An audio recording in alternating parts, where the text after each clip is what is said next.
Have you ever felt the weight of an unseen gaze in a silent, sun-drenched landscape? Have you ever heard, in the rustle of savanna grass, a whisper that is older than any human language? In the vast, ancient heart of Africa, the air itself is thick with stories, with presences that were old when the first mountains were young. These are not mere tales spun for children's entertainment, conjured to pass the long hours of the night. They are the continent's ancestral memory, truths etched not in stone, but into the very soil, carried on the harmattan winds, and reflected in the unblinking eyes of its nocturnal creatures. I am your guide through these shadow-shrouded realms, and tonight we shall venture into a world where the veil between the tangible and the ethereal is perilously thin. We will explore the folklore of this great continent, not as a collection of quaint fables, but as a profound and often terrifying psychological cartography. These legends chart the landscapes of human fear, the consequences of hubris, and the raw, untamable power of nature itself. They are the collective nightmares that reveal truths too stark for the waking world. The warnings our most distant ancestors encoded in a narrative so that we, their inheritors, might not forget the pacts we have made with the darkness. Our journey is a plunge into the deep waters of belief, where beings of immense power and subtle terror hold sway. We shall not merely recount their deeds. We shall seek to understand them, to dissect the fears from which they were born and the lessons they continue to impart. Tonight, we shall examine 4 such legends, for entities that embody the intricate and often contradictory spirit of the African mythological landscape. From the cosmic architect of chaos to the creeping dread that lurks beneath our very beds, from the insatiable hunger of the primordial earth to the elemental fury that rides the storm, these are the guardians of a wisdom that is as dangerous as it is profound. If you, like me, feel an inexorable pull toward the shadows, if you find a strange comfort in the analysis of fear and a deep intellectual curiosity in the anatomy of a monster, then you have found a sanctuary here. I invite you to join our community of scholars and seekers. Subscribe to our channel and be certain to activate the notifications so that you're never late for our descents into the world's most fascinating and unsettling lore. And as we proceed, I ask you to consider the nature of these entities. Leave in the comments which of these legends you find most disturbing, and more importantly, why. What chord of primal fear does it strike within you? And now, with the formalities observed, let our journey into the heart of ancestral dread begin. Our first subject is a being of profound complexity, a creature that is at once creator and destroyer, jester and sage. We speak of the Trickster, known across the continent by many names, but perhaps most famously in West Africa as Anansi the Spider. Anansi is not a monster in the conventional sense. He is no brute force of mindless destruction. He is far more dangerous. He is an idea. He represents the sublime and terrifying power of intellect untethered from morality, the spirit of chaos disguised as wit, the cosmic joke that has the power to unmake kings and gods alike. He is the owner of all stories, having tricked the sky god, Niam himself, to win them. And in so doing, he became the weaver of fate, the puppet master pulling the strings of reality itself. To understand Anansi is to understand that wisdom and malice can spring from the same root. He is often depicted as a spider, a man, or a curious hybrid of the two, slight of build, unassuming, and perpetually underestimated. This is his primary weapon. His physical form is a deception, masking a mind of labyrinthine cunning. His supernatural abilities are not those of brute strength or elemental command. They're the powers of persuasion, suggestion, and cosmic manipulation. He can spin a web of words as easily as a web of silk, ensnaring his victims in paradoxes and logical traps from which there is no escape. He can alter perception, making a fool believe he is a king and a king believe he is a fool. His greatest power, however, is his fundamental understanding of desire. Anansi knows what you want, be it wealth, power, or knowledge, and he knows that your desire is the key to your own undoing. The origin of Anansi is the origin of narrative itself. In the time before time, all stories belonged to Niam, the sky god, who kept them locked away in a golden box. The world was a dull, silent place, devoid of meaning or art. Anansi, then a minor spirit, went to Niam and declared his intention to buy the stories. The sky god and his court laughed at the small, presumptuous spider. To humor him, Niam set an impossible price. Anansi must capture Onini the python, Osibo the leopard, the Maboro hornets, and Moesha the fairy. These were not mere beasts, but living embodiments of lethal strength, silent fury, collective rage, and unseen magic. Yet, through pure cunning, Anansi captured them all. He advised the python to lie along a branch to prove his true length, then tied him fast. He dug a pit for the leopard, who fell in and offered to help him out with his webs, only to truss him up completely. He tricked the hornets into flying into a gourd, claiming it would shelter them from the rain, then sealed the entrance. Finally, he used a gum-covered doll to ensnare the fairy. Presenting his captives to the stunned sky god, Anansi claimed his prize. From that day forward, the stories belonged to him, and he scattered them across the world, which is why every culture has its tales.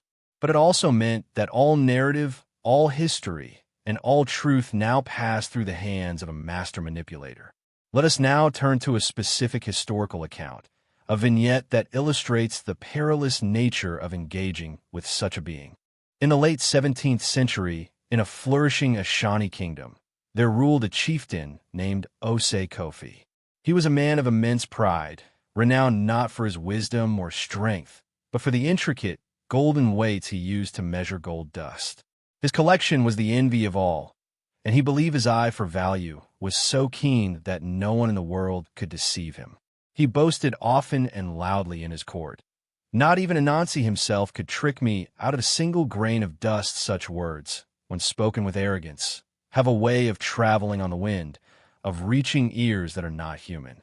One evening, a stooped old man, his face a mask of wrinkles, hobbled into the chieftain's court. He carried a simple wooden box. He claimed to be a traveler from a distant land and wished to trade. Chieftain Ose Kofi, seeing the man's poverty, sneered and allowed him to present his wares, hoping for a moment of amusement. The old man opened the box to reveal a single, perfect orb of light, a star that seemed to have fallen to earth. It pulsed with a soft, warm glow, and all who looked upon it felt a deep sense of peace and wonder. The old man offered to trade it for the chieftain's entire collection of gold weights.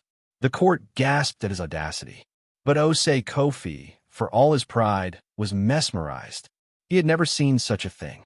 He brought forth his most precise scales and his most trusted assayers, but the orb had no weight. It registered as nothing, yet it was undeniably real. The chieftain, convinced he was about to acquire a priceless celestial artifact for a collection of mere metal, began to haggle. This was his domain. He was the master of value. The old man, with a weary sigh, finally relented to the chieftain's cunningly worded offer. The orb in exchange for the weight of the chieftain's pride in gold. Ose Kofi laughed, thinking it a poetical, meaningless price. He ordered his entire collection of weights to be brought, a vast treasure of sculpted gold, and poured them onto the scales opposite the weightless orb. Nothing happened. He then added his personal jewelry, his golden stool, the golden threads from his Kent cloth. The scales did not move. Desperate, maddened by the challenge to his identity, he ordered all the gold in the village treasury to be brought. The scales remained perfectly balanced. The orb of light was weightless, and so, it seemed, was the sum of all his worldly wealth when measured against a fool's pride. The old man watched, a flicker of amusement in his ancient eyes. As the sun rose, the chieftain had stripped his kingdom bare, piling all its gold onto the scales, which still had not tipped. The orb of light then flickered and went out, revealing itself to be nothing more than a dewdrop on a spider's web, catching the morning light. The old man was gone. In his place, a single spider scurried away, leaving the chieftain ruined, his kingdom impoverished, and his pride revealed to be the most worthless and yet most costly substance of all.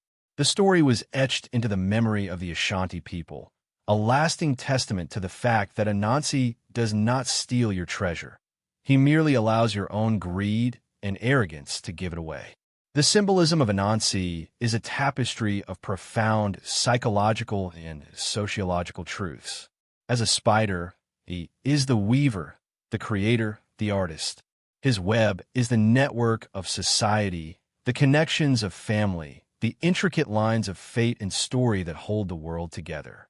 Yet, the web is also a trap. Anansi represents the precarious balance between order and chaos, creation and destruction.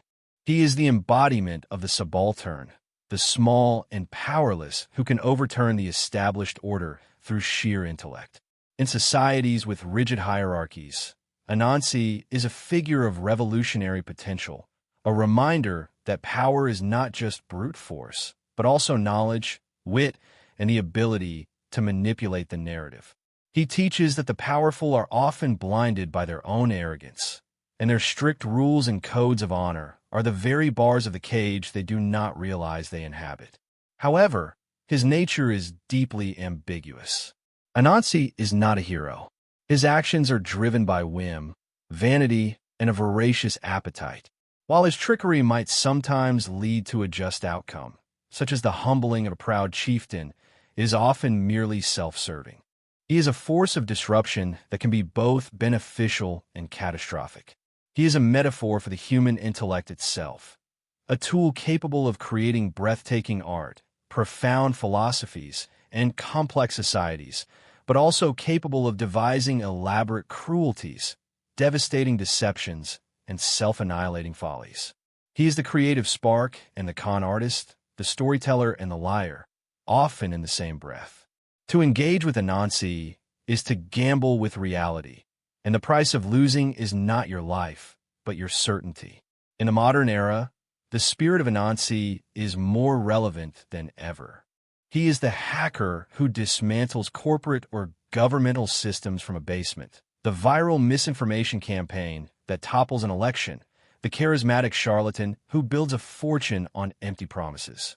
He thrives in the interconnected web of the digital age, a realm of stories where truth is fluid and perception is reality. The tales of Anansi persist, told to children in Ghana and the Caribbean, but their essential warning resonates globally. They caution us to be wary of stories that sound too perfect, of deals that seem too good, and of underestimating the power of a clever, quiet voice to unravel the entire fabric of our world. Anansi, therefore, is not a creature to be hunted or defeated. He is a principle to be understood. He is the eternal question mark at the end of every statement of fact, the ghost in the machine of civilization. He reminds us that the stories we tell ourselves are the most powerful forces on earth, and that whoever controls the narrative controls the world. A chilling thought, indeed, for he who owns all stories is accountable to no one. From the dizzying heights of cosmic intellect, we now descend into the suffocating, close-quarters dread of the domestic sphere. We travel south, to the lands of the Zulu and Xhosa peoples, to confront a creature born not of divine trickery, but of base human malice and primal terror. This is the realm of the Tokoloshe.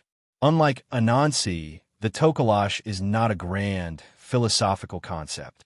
It is a foul, tangible thing, a creeping horror that invades the most sacred of spaces, the home, the bedroom, the fragile sanctum of sleep.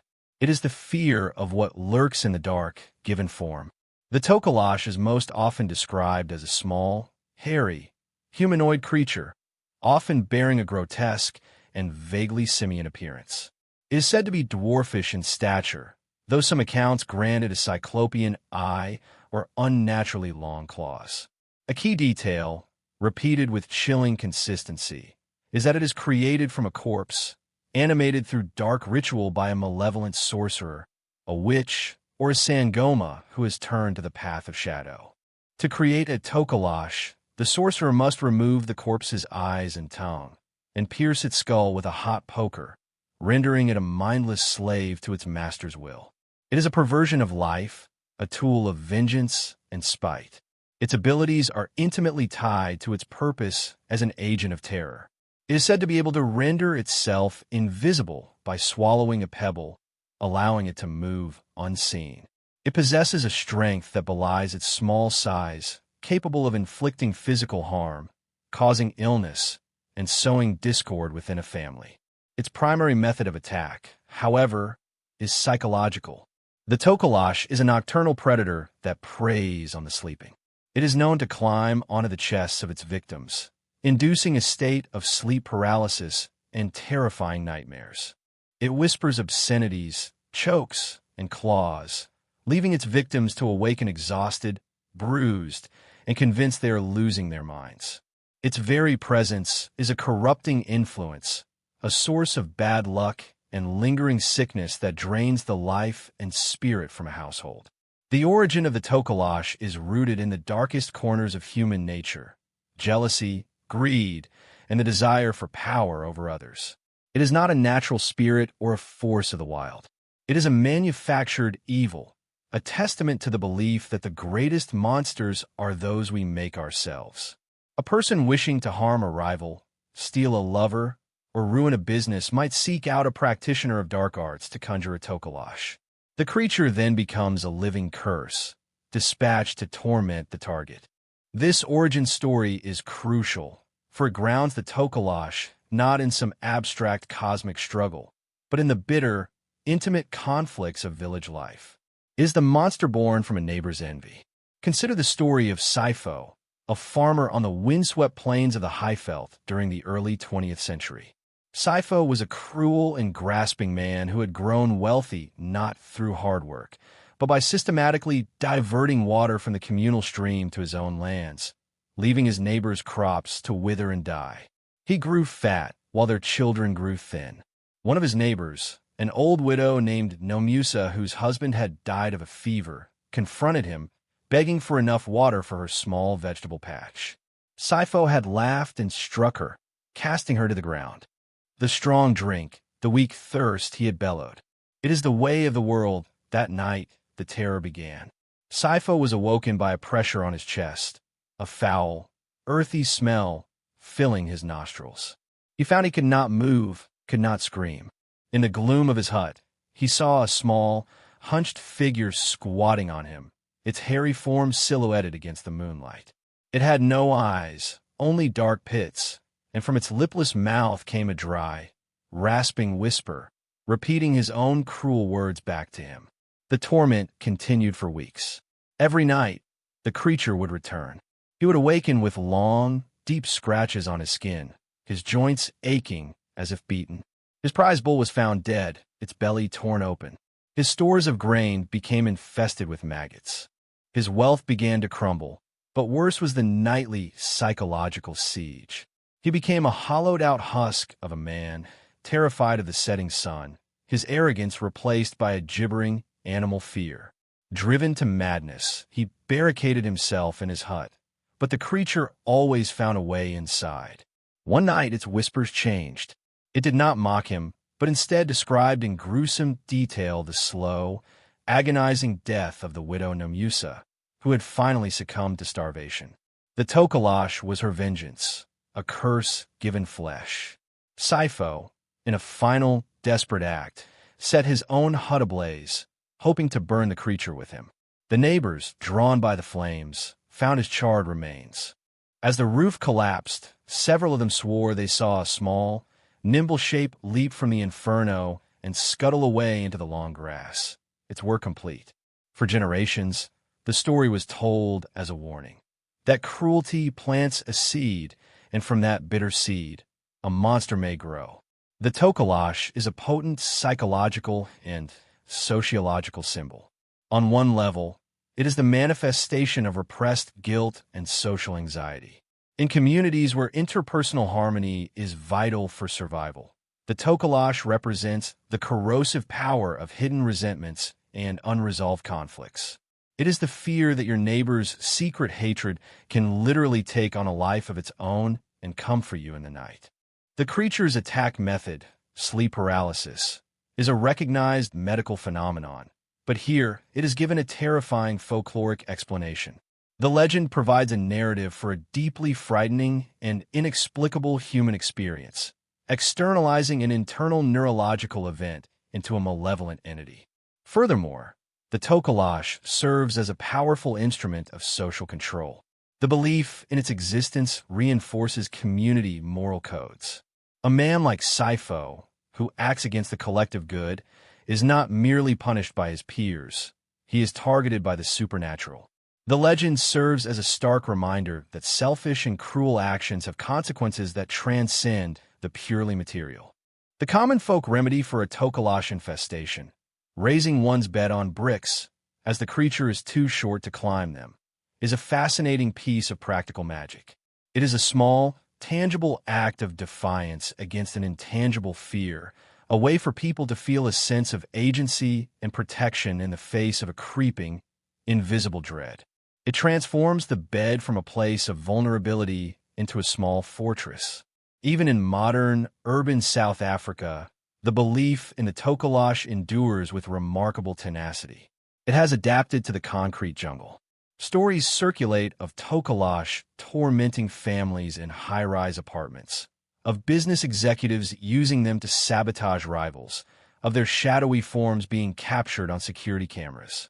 The creature has become a metaphor for the anxieties of modern life, the faceless threats, the unseen economic forces, and the social malice that can flourish in the anonymity of the city.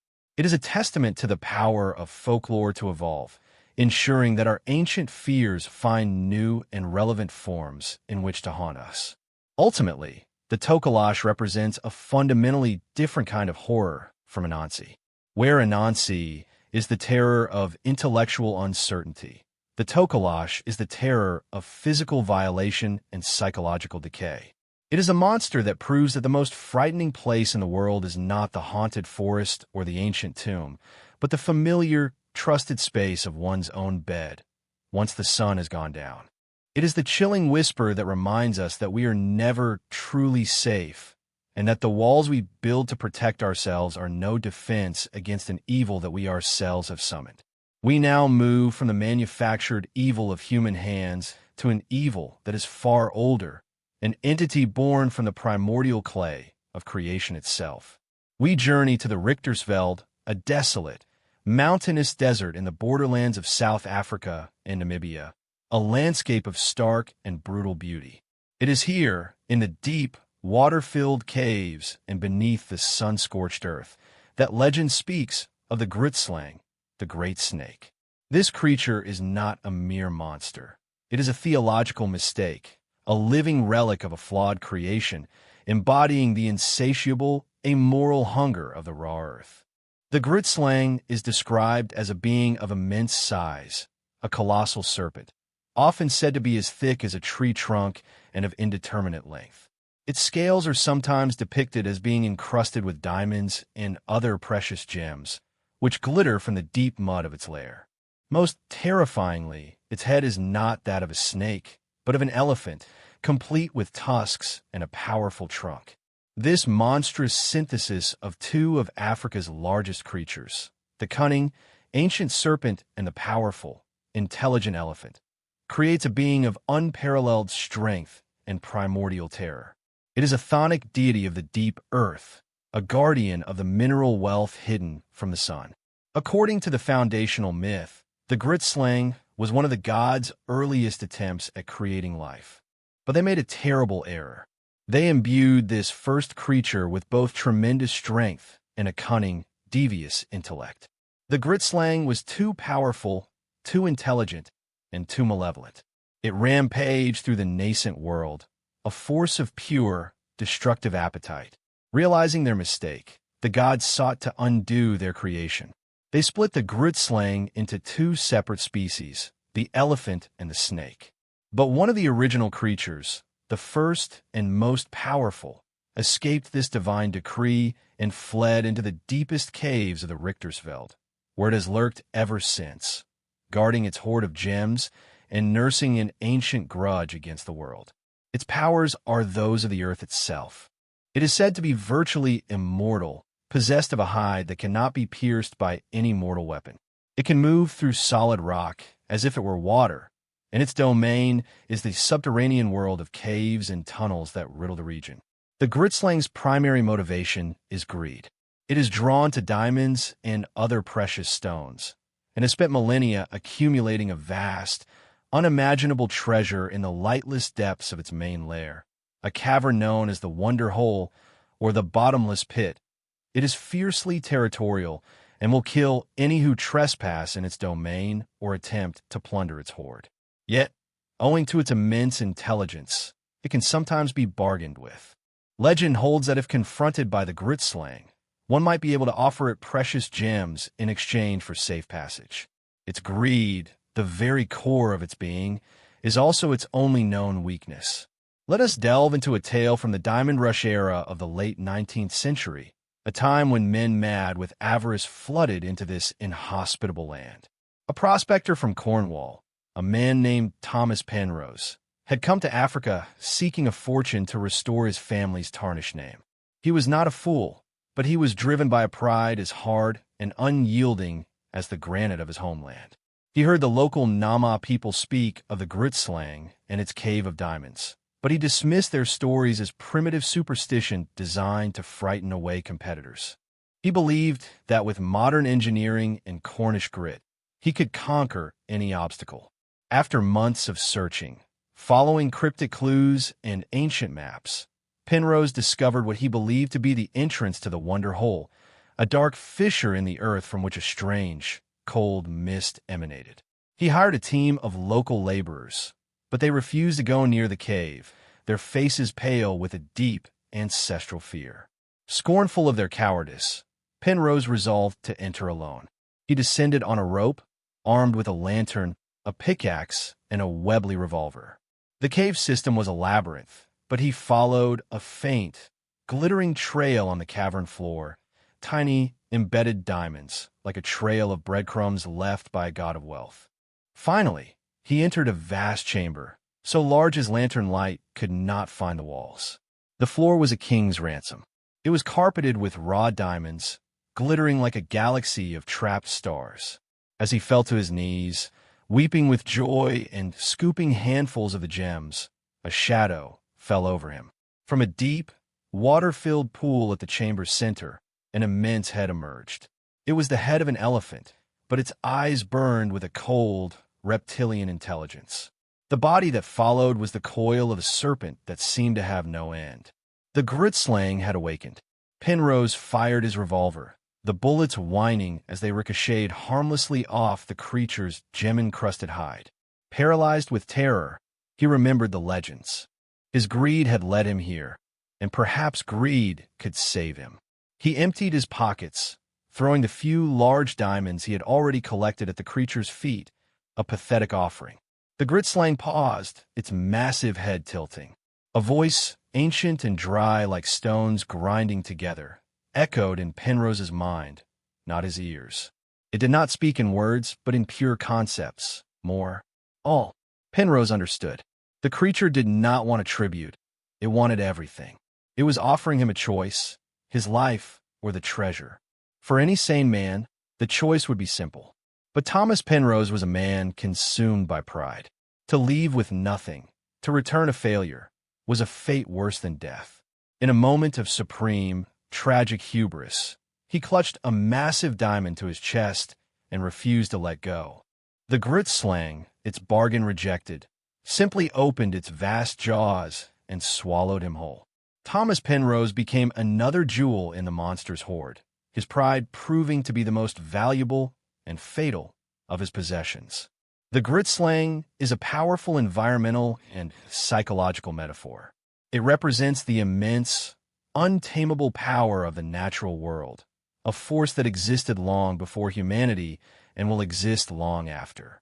In an age of colonial expansion and industrial exploitation, the Gritslang was a potent symbol of Africa itself, a continent viewed by outsiders as a source of limitless wealth, a treasure to be plundered.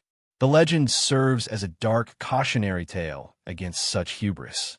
It warns that the earth does not give up its treasures lightly, and that its ancient guardians are far more powerful than any human technology or ambition. The monster's hoard of diamonds is the perfect symbol for this. Beautiful, desirable, but also the hardest substance in nature, forged under immense pressure in the deep, dark places of the world. Psychologically, the gritslang is the embodiment of pure, primal greed. It is appetite without limit, desire without conscience. It reflects the most dangerous aspects of the human ID, the part of our psyche that wants and takes without consideration for consequence. The story of Thomas Penrose is a classic cautionary arc, illustrating how the pursuit of wealth can become a self-destructive obsession. The gritslang does not need to be actively malevolent. It simply is. It exists to consume and to hoard. It is the human who, by entering its domain, brings about their own destruction. The monster is merely the catalyst for the prospector's greed to consume him. The legend of the gritslang continues to resonate in one of the world's most diamond-rich regions. Even today, the Richtersveld is a place of mystery, and many of its deepest cave systems remain unexplored. The story serves as a kind of genius loci, a spirit of the place that enforces a sense of respect for a harsh and dangerous environment. It reminds those who would seek to exploit the land that some parts of the world are not meant for humanity, and that deep beneath the surface, ancient and hungry things still wait. The gritslang is the ultimate guardian, a monster born of a divine mistake, whose very existence serves as a permanent warning against the original sin of wanting too much. Our final journey takes us from the depths of the earth to the heights of the storm-racked sky.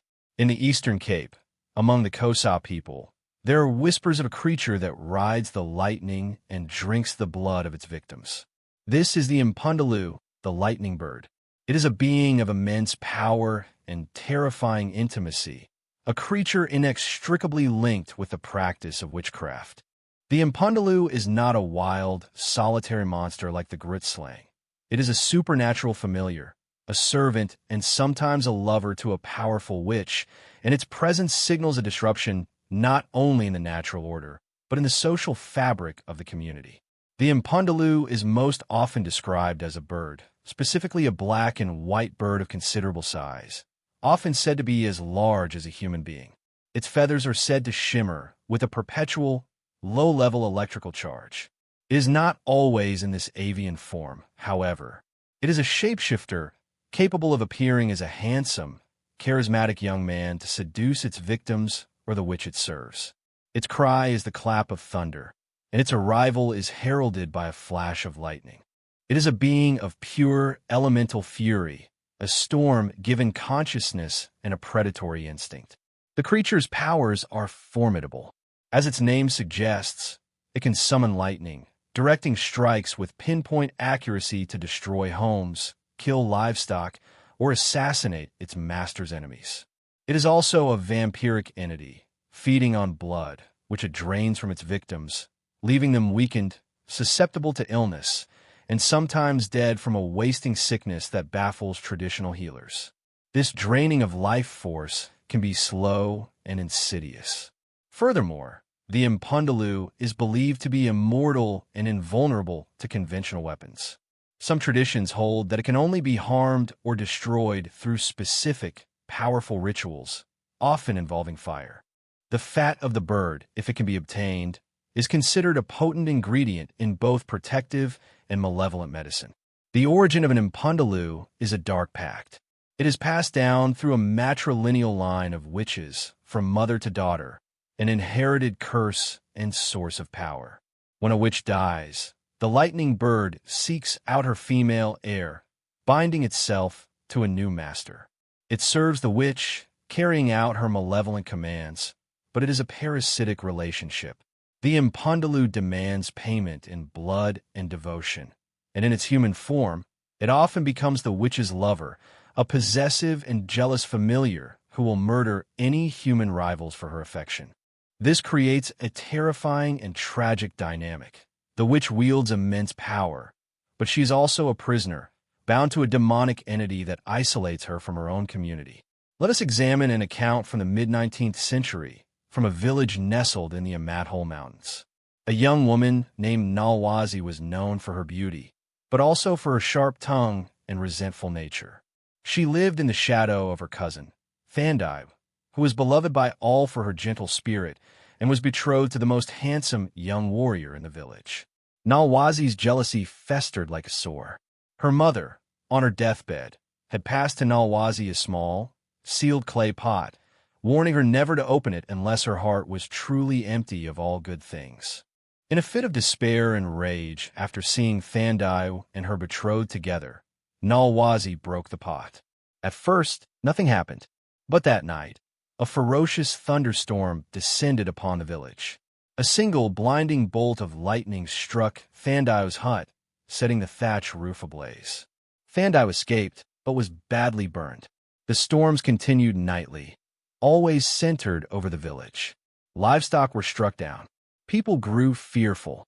Nalwazi, meanwhile, was visited by a handsome stranger who seemed to appear from nowhere.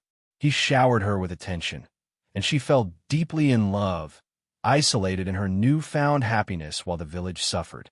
But she began to notice strange things. Her lover had an unnatural heat to his skin, and the air around him crackled with static. Thandai, recovering from her burns, began to waste away. She grew pale and weak, complaining of exhaustion and sharp pains in her neck. The village elders, suspecting witchcraft, consulted a powerful sangoma. The diviner cast his bones and saw the shadow of the lightning bird hovering over Nalwazi's hut. He saw the handsome stranger for what he was, the Impundalu in human form, who was slowly draining Thandai's life away on Nalwazi's jealous command. The sangoma led the villagers to Nalwazi's hut on a stormless night. They confronted her and her lover. When the warriors tried to seize him, the man laughed, and his form dissolved into a blinding flash of light. A great, winged creature with feathers of shadow and lightning stood in his place. It unleashed a storm, but the sangoma was prepared. He had set a ritual fire, and, chanting words of power, he drove the creature back. The Impundalu, unable to defeat the combined power of the ritual, shrieked and fled into the sky, abandoning its mistress. Nalwazi was left alone, exposed as a witch, her jealousy having brought ruin not only upon her cousin, but upon herself. She was banished from the village, a pariah forever marked by her pact with the storm. The Impundalu is a complex symbol of power, gender, and social anxiety. It represents the volatile and destructive potential of nature, but domesticates it, placing this immense power in the hands of an individual. This is a terrifying concept in a communal society, as it suggests that the greatest natural disasters might not be random acts of God, but targeted attacks born of a neighbor's spite. The legend serves as a powerful cautionary tale about the dangers of jealousy, resentment, and ambition, emotions that, if left unchecked, can invite monstrous forces into one's life. The gendering of the Impundalu and its master is also significant. The witch is almost always female, and the Impundalu, in its human form, is male. This dynamic can be interpreted in several ways. It can be seen as a reflection of patriarchal anxieties about female power, portraying ambitious or independent women as literal consorts of demons. Conversely, it can be viewed as a story of tragic female agency.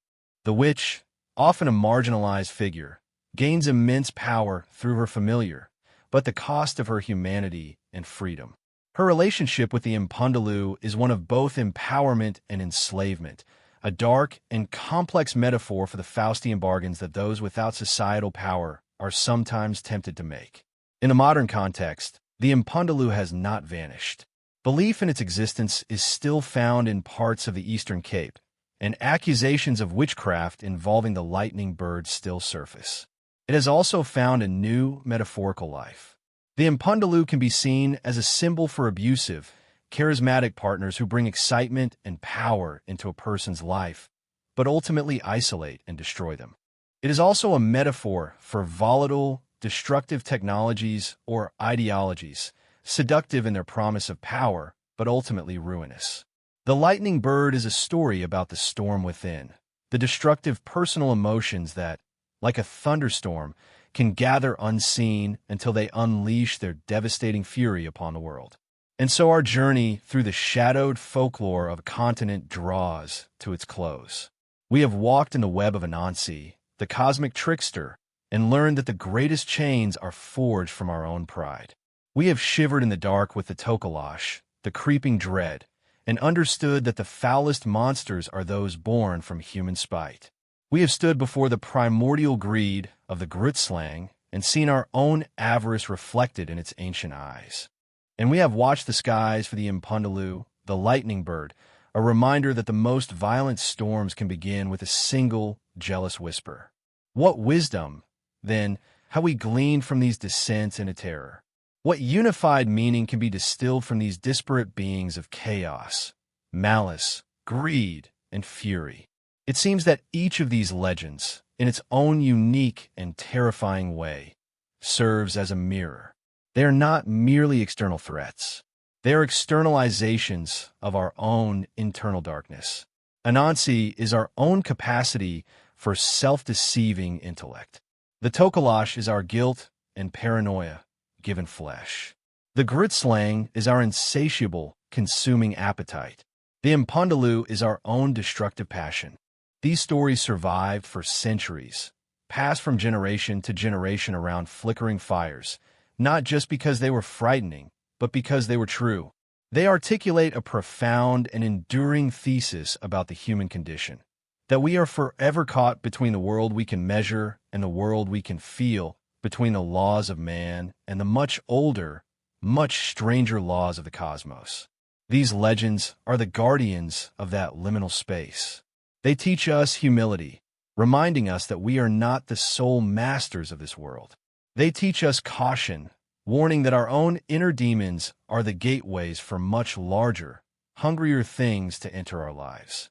And they teach us respect for the invisible ties of community, for the power of the natural world, and for the darkness that lies coiled not only in the unexplored corners of the map, but in the unexplored corners of the human heart. By keeping these stories alive, by examining them not as childish fancies, but as sophisticated psychological and sociological texts, we become more than mere consumers of entertainment. We become keepers of an ancient and vital tradition, guardians of a wisdom encoded in fear. The act of listening, of understanding, and of sharing these tales is to partake in a ritual that connects us to our most distant ancestors and to the deepest, most fundamental truths of our shared humanity. I encourage you to subscribe to our channel, to share these stories, and to leave a comment below, continuing the dialogue. For in the telling and the hearing, we keep the encroaching darkness at bay, if only for a little while. The legends of Africa are a vast and deep ocean, and we have explored but a few of its shadowed shores tonight. But know that the story is never truly over. New tales are being born even now, and old ones are adapting, finding new forms in which to haunt our modern world. I shall remain your faithful guide in these future explorations. For now, I leave you with this thought. Perhaps the best monsters, the ones that truly last, are not those that threaten to devour our bodies, but those that show us something true about our souls.